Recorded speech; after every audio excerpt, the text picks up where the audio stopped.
What's up, my Wizards Dev? That's BMTG. Now we got decks and stuff on YouTube. Today, though, we have spoilers, finally. Today marks the faux shiz start of spoiler season. They're going to start coming down the pipeline a lot faster now. And today we got some really exciting stuff. So let's go ahead and jump into it. So we got a lot to talk about. As usual, I'm going to do these in the order of importance, but I'm going to flip it. I'm going to talk about the most important stuff first today because I want to get that out of the way. The most talked about card of the day by far, Nahiri, the Harbinger. She's a 4 casting cost planeswalker that's 2 generic, a red and a white, and she starts with 4 loyalty. You can -2 her, and it says you may discard a card. That's worth noting, the may ability there. You may discard a card. If you do, draw a card. You can -2 her, and it says exile target enchantment, tapped artifact, or tapped creature. We'll get to that in a second. I think that's a very important ability, actually. And then her ultimate is -8. You search your library for an artifact or a creature card, you put it onto the battlefield, and you shuffle your library. That card gains haste, and then you return it to your hand at the beginning of the next end step. Now let's talk about this. Let's put it through the Planeswalker test. There's 3 questions you want to ask yourself when evaluating Planeswalkers. First of all, does this do something good the turn it comes into play? That's usually phrased as, does it generate immediate advantage? Well, sort of. And a lot of the answers to these questions will be sort of. Tentatively, yes. Something like that. First of all, her +2 ability, looting is good. Even reverse looting like this, Jace has proven that looting is good. This format has madness. Hello, Ziggy. That was out of nowhere. This format has madness in it, although I'm not sure how many red-white base decks you're going to be building with madness. Although Mardu Madness, a possibility. Her -2, on the other hand, pretty good the turn she comes out. And it's worth noting you can do this twice with her starting loyalty without having to put any more loyalty counters on her. That's pretty good too. But exiling a tapped creature or artifact, or an enchantment even, Silk Wraps in the format, some other things. Pretty darn good if you ask me, and that's pretty good immediate advantage. Taking out an aggro creature that just swung last turn, not bad at all. Taking out, usually you can do this on the play, I would imagine, pretty reliably. Taking out a tapped Jace is probably pretty easy with this card too. So yeah, those first 2 abilities are pretty good as far as what does she do the turn she hits play. The second question you have to ask yourself when looking at Planeswalkers is, does this protect itself? Again, sort of, kind of, that -2, we just talked about this, but it can take out a creature that just swung last turn, sort of as a surprise, hey, exile that guy. That's good, you won't have to worry about that guy swinging in next turn, but there's something kind of weird going on where, like, you sort of, you're forcing them to swing at her, because if they swing at you and don't kill her, you're going to take out whatever, something that they swing with next turn. So there's a weird thing going on there where they really have incentive to swing at this. So that's not really, in a roundabout way, not protecting herself very well. Usually, does she protect herself is code for, does this generate creatures with one of its first 2 abilities. This doesn't do that, and so that really kind of worries me. But the ability to exile creatures is protection. The last question you want to ask yourself is, does this card have the ability to win the game all by itself? Again, sort of. That's another thing that's sort of code for, does this generate creatures? This doesn't just generate creature tokens or anything, but its ultimate can go get whatever effing creature you want to go get, which is pretty good, and people are already brewing that in a lot of different ways. One thing that people are doing is that they're just trying to go get the best creature they can think of for the format. In Modern, people are talking about going and getting Emrakul, so that's a thing. And Commander players, by the way, remember that for whatever reason, Emrakul is banned in Commander. Probably a smart decision. So you can't use her to go get Emrakul, which a lot of people are talking about. Can't do it.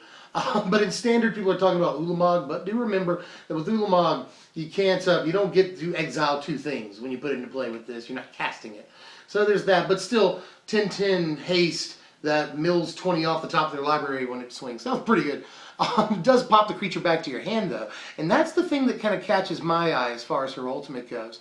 Because this, I think of things like Goblin Dark Dwellers is a good example. Good enter the battlefield abilities go really well with this because the card pops back to your hand. And you get a free haste swing with it, that's not bad. But classic faux pas. You shouldn't really evaluate a Planeswalker too much by its ultimate. But, it's worth noting. You can ultimate this on turn 6. And if you're in a sort of ramp strategy, you can ultimate this on turn 5. So you could if you wanted to, but again, probably try not to focus too much on a Planeswalker's ultimate, and don't focus on all the things I've had to say about her ultimate, because you know, one of the reasons that we don't look too much at a Walker's Ultimate is because a Planeswalker's first two abilities are going to be used multiple times a game that Planeswalker is on the board. An Ultimate's only going to be used once every few games that the Planeswalker's on the board, so it's not as much of a consideration. Last thing I want to talk about as far as she goes is what are her sort of applications, you know, as far as constructed play. Well, I'm not really sure about the modern playability, but of course modern's not necessarily like my format, you know.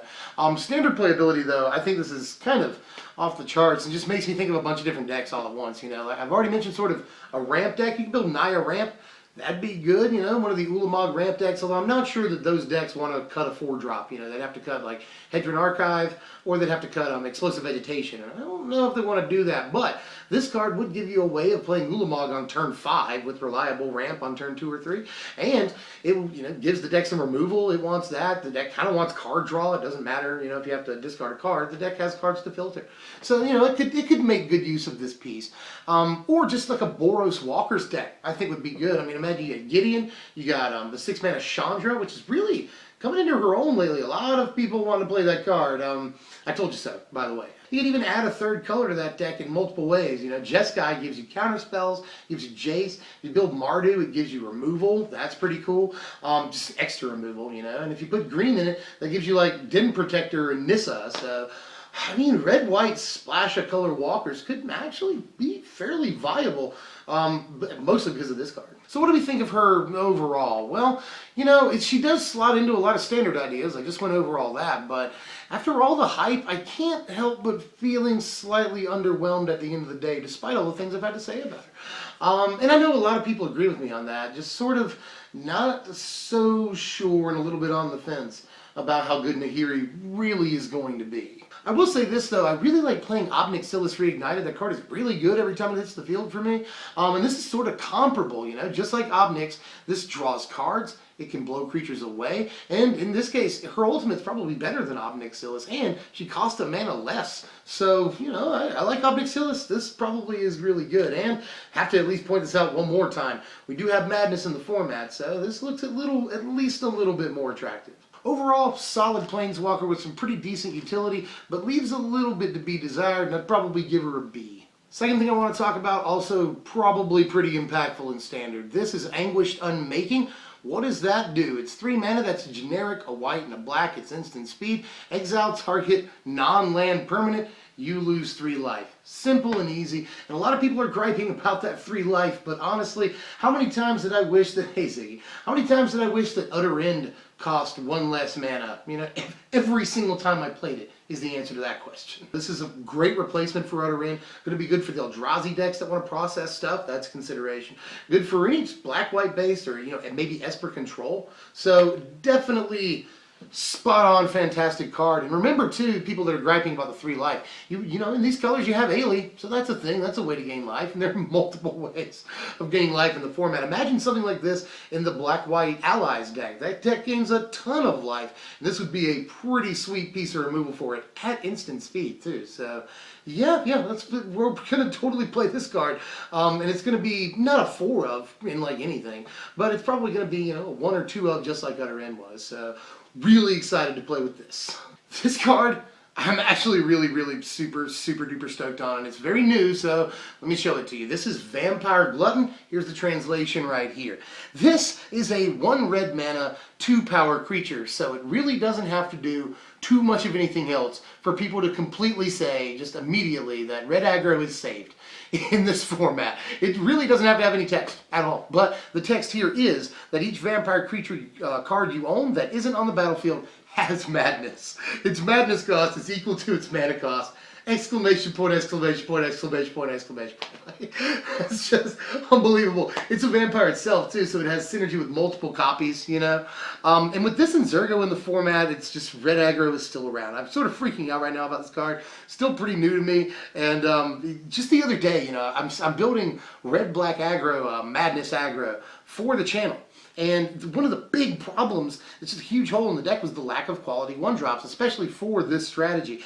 And now that's not a problem. This is definitely exactly the card that we wanted for that deck. I mean, it really goes a long way towards solving the problem of like, what all in this format is even going to have madness? Like, we've seen Fiery Temper and a couple of other things. Now it's like, okay, this guy's on the field, all your guys have madness. And you're not going to play nothing but vampires in sort of the competitive version of that deck. You'll probably still play Zurgo and a couple of other creatures, and then maybe Abbot of Carol Keep, depending on how low to the ground you are in that deck. So, you know, you're not going to play strictly vampires, but honestly, you only have to have a few vampires in the deck to really get the value out of this, honestly. Because again, one mana for a 2-power creature, that is red. It has no drawback. I mean, this could have a drawback and people would play it. So, absolutely, phenomenally, very super stoked that we have this righteous piece for red aggro now. Next thing I want to talk about, I actually think this is a little more impactful than some people might think right off the rip. This is Sage of Ancient Lore. This is Wedge's spoiler from over at the Mana Source this year, or this set at least. And I think he did get a pretty decent one this time. Sage of Ancient Lore is 5 mana, that's 4 generic and then a green for a star, and those stars are equal to the number of cards in your hand. Its power toughness equal to the number of cards in your hand. When it enters the battlefield, you draw a card, and at the beginning of each upkeep, if no spells were cast last turn, you transform it. It transforms into Werewolf of Ancient Hunger. Its power toughness is equal to the number of cards in all players' hand. Pretty important distinction. And at the beginning of each upkeep, if a player casts 2 or more spells last turn, you transform him back into Sage of Ancient Lore. Card doesn't look incredible at first glance, and even Wedge in the video, he was pretty excited about it, obviously. I would be too. But in the video, he was even like, I'm not sure about constructed playability here, guys, but in the right shell, I think it might actually be a thing. This is obviously a new Morrow. You have to bring that up because that's the most obvious thing about the card. But the fact that it fuels its own power toughness by drawing the card when it enters the battlefield is good. An enter the battlefield ability is always good. I'm a big fan of those, and drawing a card is a particularly good enter the battlefield ability. 5 mana is a lot, but in this case, it's splashable. That's a thing. I think the format may be getting a little bit slower and thus accommodating this card a little bit more. And when it flips, it can probably get pretty big, especially against the right deck. And again, if the format takes an uptick in, how slow it is, if the format slows down, even by just a turn, then this card gets better for that reason. 2 people will have more cards in their hand with the kind of decks we're playing. But this is all speculation at this point. Honestly, I think that 5 mana doesn't completely lock it out of constructed playability. Not necessarily. Just entering the battlefield and drawing a card is good, and then flipping into a fairly large dude is also pretty good. So I'm not entirely sure that this card is bad, and would probably go pretty well in, say, a Bant shell of some kind. I could see that being a good shell for it. The only other thing I have to point out about it is that in a format that features Madness, and Madness looks to be fairly competitive too, the term all players' hands doesn't mean as much. So you have to take that into consideration. But long story short, I think the card is just interesting enough to warrant keeping an eye on. Next to last thing I want to talk about here, but I actually think it's still very, very impactful. This is Sinister Concoction, and it's one of the better designed cards that I've seen in this set of beautiful designs so far. What you do is it's 1 black mana for an enchantment, and you pay a black mana, you pay 1 life, you put the top card of your library into your graveyard, then you discard a card, and then you sacrifice Sinister Concoction to destroy target creature. Flavor win all day, and mechanic win too, because it fuels so much in this format. It'll fuel Madness, obviously, and it fuels Delirium by 3 cards immediately. And let's not forget, enchantments are tough sometimes to get into your graveyard, so that's awesome. In a Reanimator strategy, this is pretty darn good, allowing you to dump a huge creature from your hand for reanimating later into the graveyard. And it mills a card too, so that's another chance at getting a big creature into the graveyard. So, good for Reanimator, that's good too. The only real gripe that I have about it is that if it's not fueling Madness or it's not fueling Delirium at the time, then what it is doing is 2-for-1-ing you. And that's not very good. But for just 2 black mana spread amongst a couple of different turns, that seems good. If you play this early enough, turn 1, then it's going to be uncounterable removal later on in the game. And that's something to take into consideration against some things. One thing I want to point out, I think the last thing I'm going to say, is that this sort of first thing I thought of was that this is a replacement for Murderous Cut that would have fueled Murderous Cut. Sad to think about. Can you imagine this and Murderous Cut to really delve in the format at the same time? It would be so amazing. Last card I want to talk about today, and I've been talking about how impactful some cards are, but honestly, This card is just a win for me in, flavor, design. This whole set is really, really well designed. All the design is really fresh, and new. It's not. We were just thinking maybe the design was staling a bit, but all of the stuff in this set is really, really exciting. Never seen a card like this. This is Startled Awake / Persistent Nightmare. It's a transform spell. That's pretty neat. Just look at the design on this thing. Basically, it is a 4 mana that's 2 generic and 2 blue sorcery. Target opponent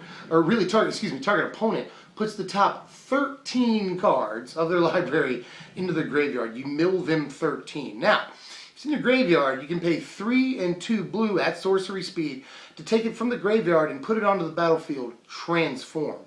When it's transformed, it's a 1/1 with Skulk. Reminder there that is an ability where it can't be blocked by creatures that have greater power.